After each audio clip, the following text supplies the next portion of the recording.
오늘 제2교시에는 누구나 행복할 수 있다 하는 문제를 가지고 말씀드리겠습니다. 버트란드 러셀은 누구나 행복할 수 있다고 했습니다. 그러나 누구나 자기가 자신을 불행에 빠뜨릴 수 있고 불행하게 할 수도 있다는 것입니다. 그렇기 때문에 이번에는 이 강의에서는 주로 우리가 우리 자신을 불행하게 만드는 원인의 정신분석, 마음의 분석을 할 수 있는 능력을 가지고 자기 정신치료에 자기의 주치의가 되자는 것을 주제로 말씀드리고자 합니다. 아름다운 장미꽃의 화원도 역시 정성을 들여서 가꿔야 하며 그것과 마찬가지로 자기의 인생도 그 인생의 화원에 잡초를 뽑고 벌레 먹지 않도록 끊임없이 가꾸어야 비로소 장미의 화원이 되는 것과 같은 자기의 인생의 화원을 이루갈 수가 있는 것입니다. 그런데 그 화원의 주인, 즉 그 화원을 가꾸는 정원사, 원정은 자기 자신이라는 것을 잊어서는 안 되겠습니다. 물론 초등학교, 고등학교까지의 우리 인간의 갖가지 그 많은 교육은 주로 지적 능력을 신장시키는 교육입니다. 그렇지만은 인생의 지혜, 이것은 선생이나 교사로부터 배우는 것도 적지 않지만은 많은 부분에 있어서는 가정교육이고 자기 자신에 의한 교육입니다. 이 점에서 인생에 대한 자기 성찰의 기회를 가지는 것이 제일 중요합니다. 자기의 마음을 자기 스스로가 살찌게 하고 자기 스스로가 다스리는 능력을 가지게 하는 것이 바로 교양적 인격의 형성이기 때문입니다.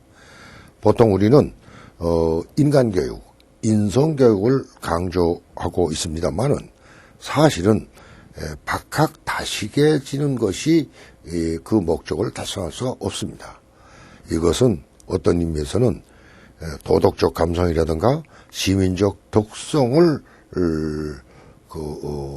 갖추는 것은 우선은 그 사회에서 오랫동안 자생적으로 질서로서 전해온 종교적인 또는 도덕적인 관습의 대부분을 그대로 묵수하고 그대로 지키겠다고 하는 데서 도덕이 형성되는 것입니다.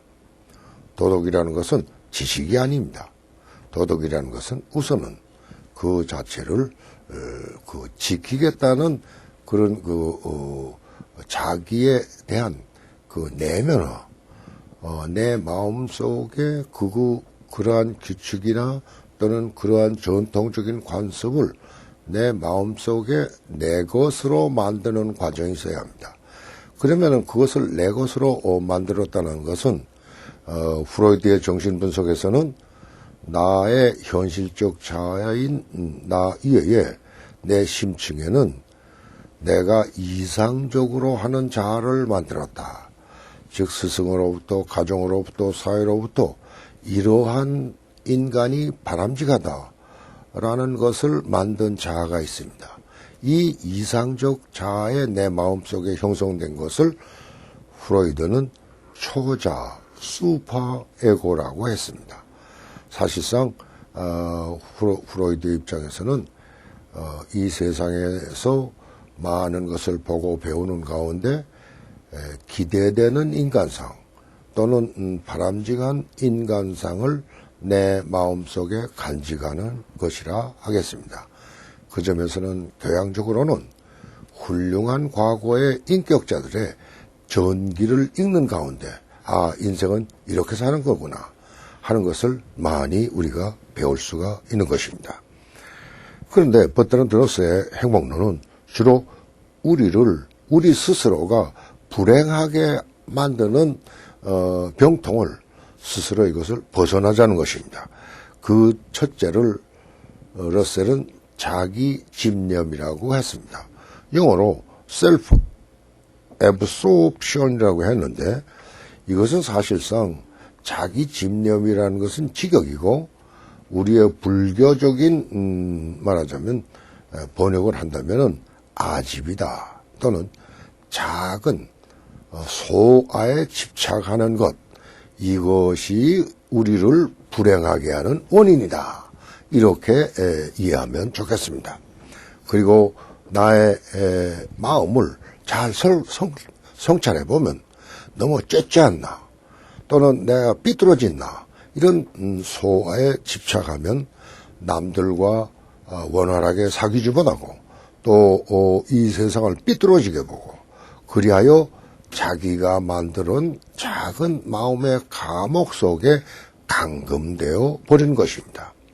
그렇기 때문에 우리는 자기가 만들어버린 잘못된 감옥의 울타리 안에서 죄의식으로 괴로워하고 그리하여 소위 내성적 인간, 말도 잘 안 하고 남과 사귀지 못하는 인간, 이런 마음의 감옥에서 벗어나는 일을 하는 것이 제일 중요합니다.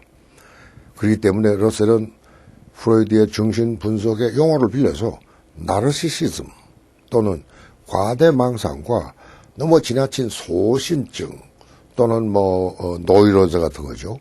이런 것은 서로가 정반대인 것 같이 생각되지만은 근본에 있어서는 동일한 것이다. 그것에는 현실적인 자기를 솔직하게 시인하기를 주저하고 그것을 못하는 마음의 병통이다라고 했습니다. 나르시시즘이라는 것은 자기애, 자기 사랑이라고 하는데 이것은 요새에는 공주병이라고 합니다. 물론 남자라면은 왕자병이라는 일종의 삐뚤어진 병입니다. 정신 분석 등의 심리학에서는 에버노멀하다, 즉 비정상적이다 라고 말하는 것입니다. 그렇기 때문에 우리는 교양을 통해서 또는 자기의 마음 공부를 통해서 수양을 통해서 자기 인격의 독립성을 키우는 것입니다. 만일에 자기 인격의 마음의 독립성이 키워지지 않았을 때 이것을 보통 넓은 의미로 노이로제라고 합니다. 즉 이것은 신경증이라고 합니다만은 사실상 이것은 인간이 불행을 느낄 때 또는 불만을 가지고 불안할 때 불건전한 자기 방어의 마음에 말하자면 감옥을 만드는 것입니다. 이것은 사실상 비생산적인 정신의 말하자면 장치가 되는 것입니다. 노이로제는 영어로 뉴로시스라고 번역합니다만은 이것은 자기가 건전하지 못하거나 삐뚤어지게 행동하거나 생각하는 것을 스스로 느끼지 못할 뿐만 아니라 그 뉴로시스를 자기가 대단히 쓸데없이 애끼고 방어하려고 하며 이것이 무슨 큰 자기의 보물처럼 애끼는 상태에 들어갔을 때는 이것은 노이로제입니다.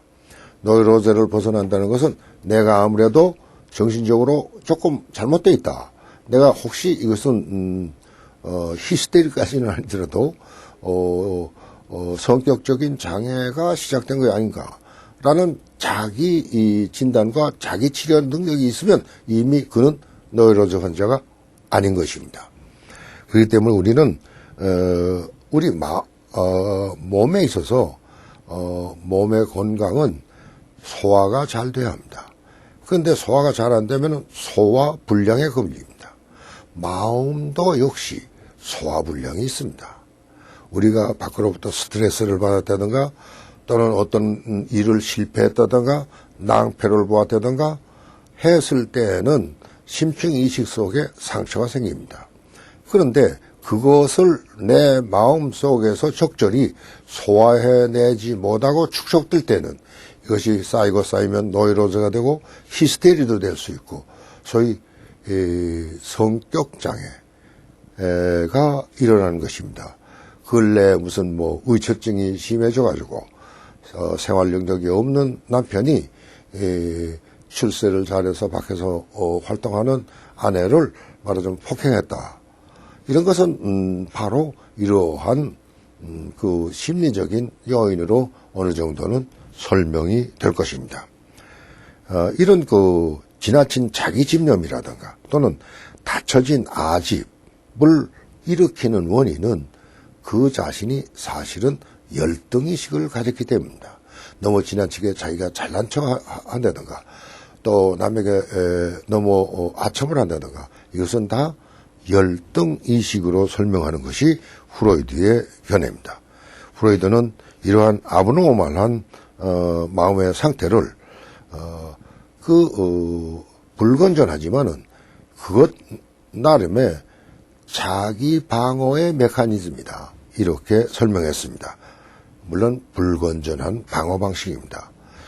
어떤 학생이 자기 친구의 참 범연한 그런 말 한마디를 들었는데 그것이 마음에 꼭 집혀서 대단히 민감하게 반응할 뿐만 아니라 한 열흘 후에 한 열흘 전에 나한테 얘기한 것이 무슨 뜻이냐 하고 소심스럽게 와서 물어보면 이건 벌써 결국 어느 정도 자기 방어의 메커니즘이 병적으로 형성된 것을 알 수가 있는 것입니다. 프로이드는 이와 같이 자아가 내가 위기에 처했을 때는 내심 속에서 어떤 시그널, 기호로 어떤 신호 장치로서 불안감이 생기고 그러면 자동적으로 그 위기에서 벗어나기 위한 무의식적인 자기 방어의 마음이 심층에서 행해진다는 것입니다. 그 중에 하나가 억압입니다. 말하자면 자기의 어떤 바램을 발휘하면은 사회나 딴 사람으로부터 지탄을 받게 되기 때문에 내면 속에 꼭꼭 억압에 두는 것입니다. 억압에 두면은 그 억압이 많은 사람은 발산하지 못하는 사람은 대단히 긴장되어 있으며 그것이 어느 날 팍 터지면은 그러면은 무지무지한 범죄도 저지를 수 있고 사고를 칠 수가 있습니다. 다음에는 반동 형성이라는 것이 있습니다. 즉 남들에게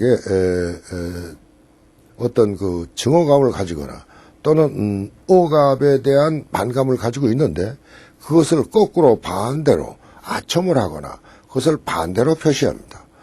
이런 사람도 역시 일종의 불건전한 말하자면 방어 메커니즘입니다.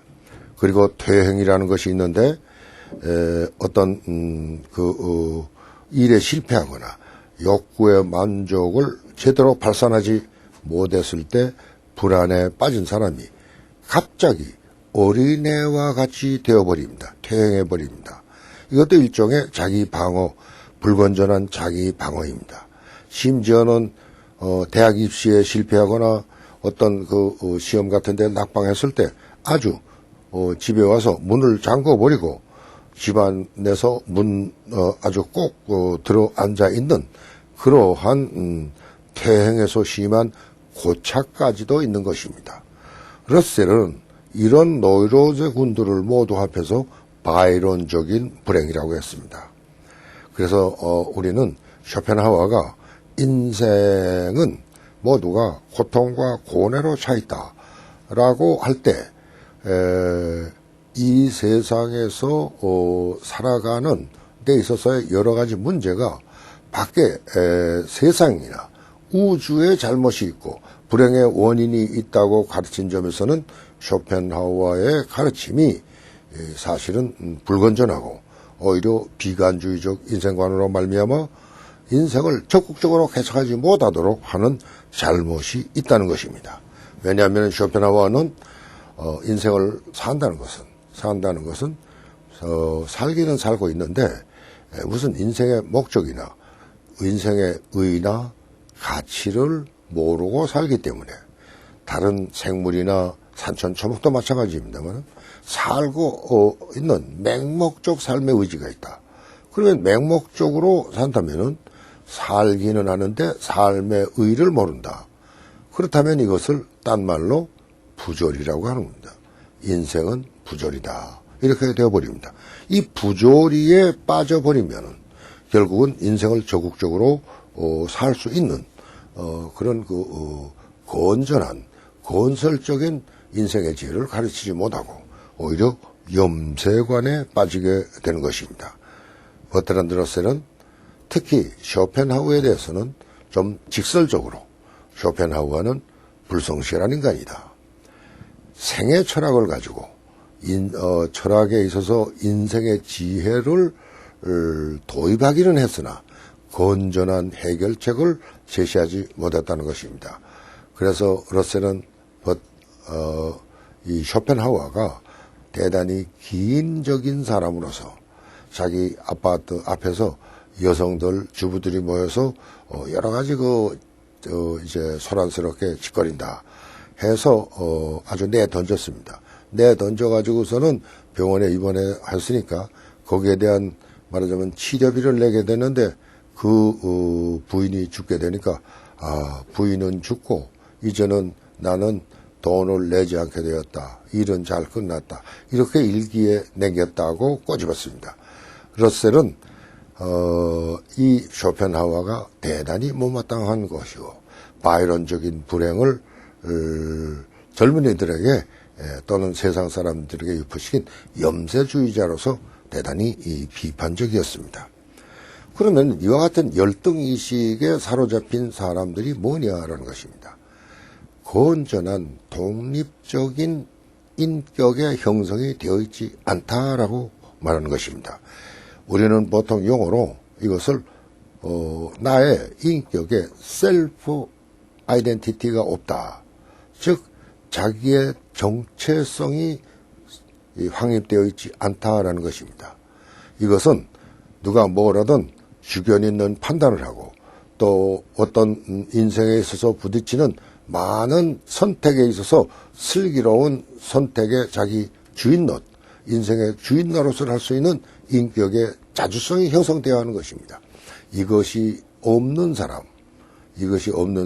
대개가 열등의식에 사로잡히고 또 불건전한 소위 자기 방어 메커니즘으로 빠져서 비생산적인 엘리 후롬이 말하는 비생산적인 성격, 요새 심하게 말하면은 많은 문제를 일으킨 말하자면 성격 장애자로 자기를 만들어 버리고 많은 아주 치명적인 결과도 일어나는 것입니다.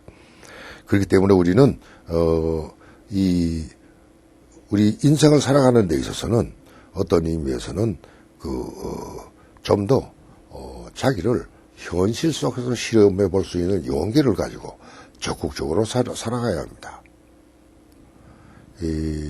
우리는 동방정책 소득에서 동방정책을 만들었던 위대한 빌리 브란트 수상을 잘 알고 있습니다.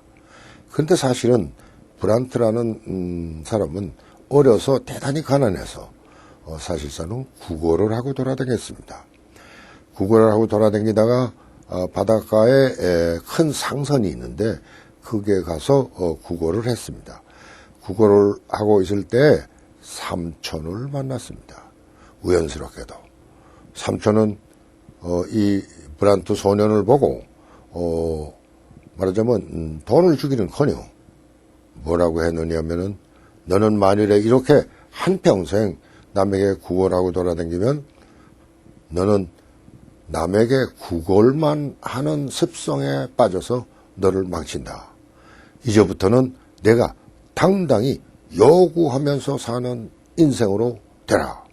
하고서 열심히 일해서 거기에 대한 응분의 대가를 요구하면서 살기 위해서 그는 공장에 취직했고 거기서 노동조합장이 됐고 그러면 전국 노동조합 위원장이 됐고 그 다음에는 서덕의 3인당의 당수가 되었고 그리고 3인당의 말하자면 수상이 되어서 동방정책으로 동서독 통일에 있어서의 주역이 됐던 것입니다. 우리는 인생을 살아가는 데 있어서 이렇게 적극적인 으로 살아가는 인간, 자기 스스로의 인격을 실험하면서 현실 속에서 자기를 건전하게 살아가는 인간을 만들지 않으면 안 됐다는 것입니다. 인간을 불행하게 하는 원인이 사회에 있다. 그것도 어느 의미에서는 사실입니다. 또는 직장 있다. 직장의 환경이 나쁘다. 또는 가정에도 있다. 이것도 일부 사실입니다. 인간을 보다 행복하게 살게 하기 위해서는 사회 개선 운동을 해가지고 보다 유토피아적인 좋은 사회를 만들어야겠다. 또는 직장 환경을 개선해야겠다. 이것도 행복의 길일 수가 있습니다. 그러나 우리가 행복론에서 다루고 있는 행복은 제일 중요한 것은 그러한 것보다는 바깥 세계의 문제에 앞서서 근본적으로 내가 내 마음가짐에 대한 반성에서 할 수 있는 것, 내 자신의 마음의 분석, 그것을 통한 자기 치료가 토대가 되는 그 분야에서 행복론이라는 것이 문제되는 것입니다. 세상이 곧 자기 마음에 사는 세상을 만들고야 말겠다는 그런 생각, 유토피아 건설의 생각, 이것도 탓할 수는 없습니다. 그렇지만은 자기의 행복을 참으로 찾아가는 사람은 이런 세상이 오기 전에는 한평생 불행할 수밖에 없다는 것입니다. 자기의 마음에 병든 그러한 삐뚤어진 안경을 가지고 세상을 삐뚤어지게 본다면은 역시 바이론적 불행입니다. 사회를 보다 살기 좋은 세상으로 만드는 도상에 있으면서도 내가 할 수 있는 일, 내 마음과 나의 몸의 건강을 위해서 내가 주추의 노릇을 할 수 있는 데서 힘쓰는 것, 내 마음에서 연루된 불행의 원인만은 내가 내 자신이 고쳐나가야 하겠다는 것입니다. 즉 마음의 소화불량은 이것은 스트레스를 받았다든가 마음의 상처를 받았다든가 또는 큰일에 실패를 했을 때에 받은 상처를 스스로가 소화하고 치유할 수 있는 능력을 가진 것, 이것이 교양적 인격의 형성의 기초 위에서 가능하지 않을까 하는 생각이 드는 것입니다.